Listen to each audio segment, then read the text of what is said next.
जी नाज़रीन, welcome back. एक दफ़ा फिर आपको खुशामदीद कहते हैं। मेडिकैम खेलो Pakistan HBL PSL 10 powered by me body spray and the of school. इसके साथ मैं हूं आपका मेज़बान डॉक्टर बुलंद इकबाल। मेरे साथ मौजूद है मेरी साथी मेज़बान नसीम हमीद और हमारे साथ खालिद लतीफ़ साहब मौजूद हैं, आसिम खान अमरोवी साहब मौजूद हैं और अभी हमें ज्वाइन किया है ऑन कॉल हमारे साथ तारिक हारून साहब मौजूद हैं। अच्छे क्रिकेटर भी हैं, साथ साथ हेड कोच हैं KN अकेडमी में जो एक क्रिकेट एकेडमी बनी हुई है मेडिकैम क्रिकेट एकेडमी, उसके हेड कोच हैं। हम उनको खुशामदीद कहना चाहेंगे। अस्सलाम वालेकुम तारिक भाई। वालेकुम अस्सलाम रहमतुल्लाह। बहुत शुक्रिया डॉक्टर साहब। आप खैरियत से हैं? फर्स्ट क्लास है। आपका बहुत बहुत शुक्रिया, आपने प्रोग्राम के लिए वक्त निकाला। मैं अल्हम्दुलिल्लाह ठीक हूँ, थैंक यू सो मच। तमाम मेहमान को मेरा सलाम।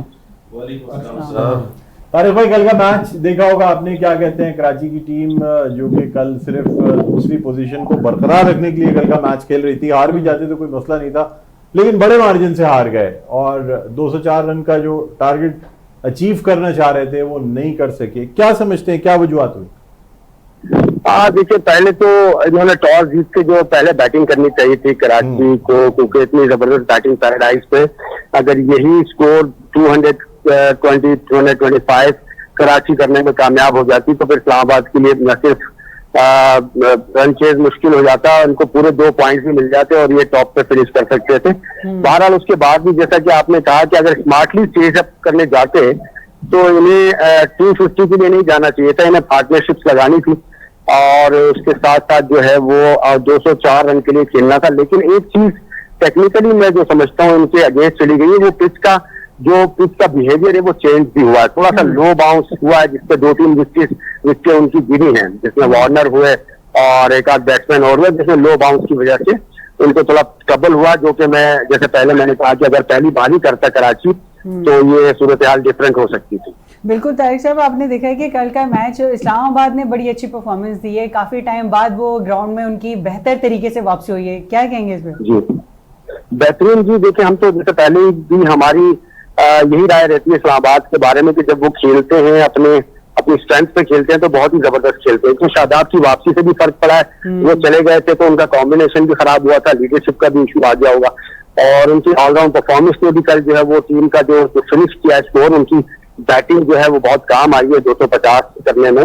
और इसी तरह वो खेलते हैं तो इस्लामाबाद थोड़ा सा अटैकिंग खेलते हैं, जैसा कि उन्होंने पावर प्ले को 6 ओवर में 78 रन से फिनिश किया है, तो वो उनको एज हासिल है, इस तरह से वो खेला करते हैं जिस तरह से वो खेलते हैं रवायती तौर पे। इस्लामाबाद में उसी तरह से कल का मैच खेला। अच्छा, ये बताइएगा तारिक भाई कि कल आप क्या समझते हैं बॉलिंग इस्लामाबाद की जो थी, क्योंकि पहले बॉलिंग को इस्लामाबाद की कहा जाता था कि बॉलिंग अटैक नहीं है इस्लामाबाद के पास, जिसकी वजह से इस्लामाबाद शिकस्त से 2-4 हुई। कल हमें नजर आई मतलब बॉलिंग अटैक हमें नजर आया कल। इमाद वसीम और फिर शादाब खान की भी फॉर्म वापस आई, 4 विकेट उन्होंने ले ली, 2 इमाद वसीम ने ले ली। क्या कहेंगे आप इस्लामाबाद की बॉलिंग के हवाले से? जी देखिए, जैसा कि इनका कॉम्बिनेशन बनता हुआ दिखा है, खासतौर पर बिल्कुल लास्ट स्टेज में जहां टूर्नामेंट का नॉकआउट स्टेज पे जा रहा है। फॉर्चुनेटली ये चले गए प्ले ऑफ में, इनके पास चांस भी है, लेकिन बिल्कुल राइट टाइम पे इनका कॉम्बिनेशन जो है वो बहाल हुआ है और जो हेल्स ने आकर कमबैक किया है, किस तरह की इनिंग्स रही है, फरहान ने फॉर्म दोबारा शो की है, तो इनके जो तमाम प्लेयर्स है वो इनफॉर्म नजर आ रहे हैं। और बॉलिंग में भी इमाद वसीम, शादाब को भी 4 विकेट मिल गई हैं, साथ में इनके जो लेफ्ट आर्म बॉलर्स हैं उन्होंने भी कदरे बेहतर बॉलिंग की है। तो एक अच्छा कॉम्बिनेशन बिल्कुल राइट टाइम पे इस्लामाबाद के कॉम्बिनेशन में जो है ना इजाफा हुआ है। मैं समझता हूँ ये इन्हें आगे चल के बहुत काम आएगा।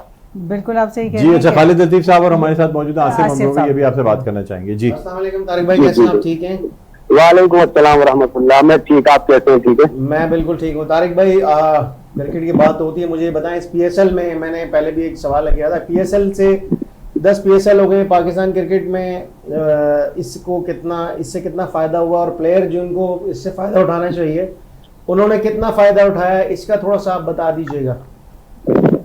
देखिए, होना तो ये चाहिए कि PSL की जितना भी आउटकम आए उसमें फ्रेंचाइजीज का अपना शेयर होने के अलावा जो पाकिस्तान क्रिकेट है उसको भी फायदा होना चाहिए। पाकिस्तान क्रिकेट को फायदा कैसे होगा, जैसा कि आपने पॉइंट उठाया कि जो यंगस्टर्स हैं उनको मौका मिलेगा। फॉर्चुनेटली जो पोस्टपोन हुई और दोबारा से शुरू हुई तो कुछ प्लेयर्स के ना आने से कुछ यंग प्लेयर्स को मौका दिया गया, जो कि बहुत ही खुशाइन था और उन्होंने अपना टैलेंट भी शो किया। और मैं समझता हूं कि इस तरह से कुछ टैलेंट जो है वो जब देखने में आएगा, जैसे कि मुल्तान सुल्तान नो डाउट कि उन्होंने टूर्नामेंट बहुत ही लो नोट पर खेला है पूरा टूर्नामेंट, लेकिन उनकी आखिर में उन्होंने जो आखिरी मैच में यंगस्टर्स को मौके दिए, आज मैं समझता हूँ 2-3 यंग प्लेयर्स उन्होंने इंट्रोड्यूस करा दिए, जिसमें जहांगीर सुल्तान थे और 1-2 प्लेयर्स और उन्होंने खिलाए हैं डोमेस्टिक के यंगस्टर्स। तो ये इस तरह का मैं समझता हूँ कि कोई इनिशिएटिव होना चाहिए जिस जिन टीम्स के पास, जैसे कि कोयटा ग्लेडिएटर्स के पास बहुत अच्छा चांस था कि उन्होंने नाफे को तो चांस दिया, लेकिन अगर उमर लोया को वो ये मैच खिला देते, डेब्यू करा देते, तो ये बहुत ही ज्यादा इंकरेजमेंट होती है और एक मोटिवेशन होती है यंगस्टर के लिए। तो इसी तरह मैं समझता हूँ कि पीएसएल से पाकिस्तान क्रिकेट को फायदा कब होगा, जबकि यंगस्टर्स को प्लेटफॉर्म मिले और यंग टैलेंट जो है वो पाकिस्तान टीम में रसाई हासिल करें थ्रू T20 क्रिकेट परफॉर्मेंस से। जी तारिक भाई, अस्सलाम वालेकुम, आसिम बात कर रहा हूँ। सर एक सवाल है मेरा वालेकुम अस्सलाम। कि पाकिस्तान में बेबाक क्रिकेट होती है, पाकिस्तान क्रिकेट में एक नाम है पाकिस्तान का, न सिर्फ मैं बात करूंगा इंटरनेशनल, आप चाहे डोमेस्टिक पे आ जाएं चाहे क्लब क्रिकेट पे आ जाएं, हमने अच्छे बैटर्स बॉलर्स जो प्रोड्यूस किए, लेकिन आई थिंक कि आज तक मैं समझता हूं कि एक वैक्यूम है जो हमारी फील्डिंग है, उसका स्टैंडर्ड जो है आज तक अपग्रेड नहीं हो सका है। आप देखें मैचेस देखें कि इस तरह कैचेस ड्रॉप हो रहे होते हैं, मिस फील्डिंग हो रही होती है, तो ये क्या वजह है ऐसी, पर्टिकुलरली फॉर पाकिस्तानी प्लेयर्स जो है जो स्टैंडर्ड है आपका फील्डिंग का वो इम्प्रूव नहीं हो पाता है, क्या वजूहत है, आप क्या समझते हैं? देखिए ये बहुत ही इम्पोर्टेंट नुक्ता है पाकिस्तान क्रिकेट के लिए, लेकिन मैं आपको बताना चाहता हूँ कि तो फील्डिंग का शोबा है, देखिए जैसे बैटिंग है बॉलिंग है, लेकिन जो फील्डिंग का शोबा है उसमें प्लेयर का पर्सनल इंटरेस्ट होना बहुत जरूरी है। अगर वो पर्सनली इंटरेस्ट नहीं लेगा कि अपनी फील्डिंग को ग्रेजुअली बेहतर करे, प्रोग्रेशन जारी रखे, अपनी फील्डिंग को बेहतर से बेहतर करने के लिए वो कोशिश करे, प्रैक्टिस करे, तब तक कोई दुनिया का कोच जो है वो उनकी फील्डिंग को बेहतर नहीं बना सकता। तो मैं समझता हूँ यहाँ पर शायद थोड़ा कल्चर का मामला आ गया है कि यहाँ पर ग्रास रूट लेवल पे फील्डिंग पे जोर देना चाहिए, इनको इनकी अहमियत का एहसास दिलाना चाहिए कि फील्डिंग कितना इंपॉर्टेंट है टीम के लिए, क्योंकि ये टीम के लिए आप सिर्फ फील्डिंग करते हैं, बैटिंग बॉलिंग आप अपने लिए करते हैं, लेकिन जब आप फील्डर अच्छे होते हैं तो उससे आपको प्योरली आपकी टीम को फायदा होता है। तो मैं समझता हूँ कि ये इंडिविजुअल एक इंटरेस्ट भी है, प्लेयर्स को जो है इसमें अपना टाइम देना चाहिए, भरपूर अंदाज में प्रैक्टिस करनी चाहिए, अपनी वीकनेसेस को दूर करना चाहिए। मुझे उम्मीद है तारिक भाई जो आपकी एकेडमी है आप वहाँ पे प्रायोरिटी दे रहे होंगे अपने जो यंग प्लेयर्स हैं उनको फील्डिंग की तरफ भी उतनी कंसंट्रेशन दे रहे होंगे।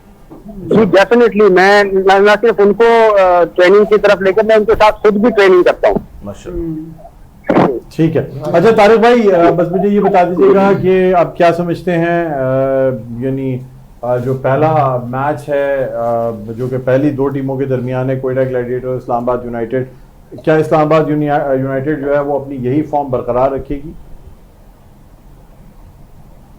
दोनों टीम जो है वो भरपूर मोटिवेशन लेवल के बहुत हाई लेवल पे है। मैं समझता हूँ जिस तरह से कोयटा के यंगस्टर्स ने परफॉर्म किया है, हसन नवाज, जैसा कि हमने शुरू में कहा था कि ये इनकी ग्रूमिंग स्टेज है और वो ग्रूम होते हुए मैच्योर होते हुए दिख भी रहे हैं, 2 मैचेस उन्होंने जिता दिए और थोड़ा बहुत लक भी उनका फेवर कर रहा है। लेकिन इसी तरह कोयटा की बॉलिंग भी बहुत तगड़ी है, उनकी बैटिंग भी परफॉर्म कर रही है, इस्लामाबाद भी जो है दोनों शोबों में आ गए।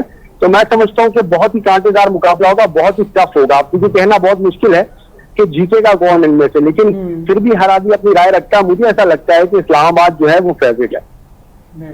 ठीक है जी, ठीक है, बहुत बहुत शुक्रिया तारिक हारून साहब, आपने प्रोग्राम के लिए वक्त निकाला। और नाज़रीन, ये तारिक हारून साहब थे, क्रिकेटर हैं, हेड कोच हैं मेडिकम क्रिकेट एकेडमी में, और इनका भी यही कहना था कि इस्लामाबाद यूनाइटेड जो है बेहतर परफॉर्म करेगा, लेकिन कोयटा ग्लैडिएटर्स को भी अच्छा। देखिए जो पहली 2 टीमें होती हैं डेफिनेटली अगर पूरे टूर्नामेंट से छन जाने के बाद अगर वो 2 टीमें निकली हैं और पहले 2 नंबर पे आई हैं तो definitely they deserve to be number 1 and number 2। तो इसलिए आसिम खान साहब क्या कहेंगे, आप इतना मुस्कुरा रहे हैं, मैंने बिल्कुल आप सही बोल रहे हैं, और दोनों के लिए कड़ा इम्तिहान है, कोयटा के लिए भी और इस्लामाबाद के लिए भी। बट ये है कि वो दिन फैसला करेगा जिस दिन मैच होगा, आई मीन उस दिन देखा जाएगा, उस दिन कंडीशंस देखी जाएंगी, टीम टॉस कौन सी टीम जीतती है, किस तरह का कॉम्बिनेशन उतार रही है, तो that will be decided on that I think so. अच्छा बिल्कुल आपसे अच्छा ब्रेक पे फिर हमें जाना होगा। अब आपने मुझे रोक दिया। जी जी बिल्कुल मैं भी डिस्कस करूंगी, खालिद साहब से मैंने सवाल पूछना था, लेकिन नाजरीन मिलते हैं एक ब्रेक के बाद, देखते रहिए मेडिकम खेलो पाकिस्तान।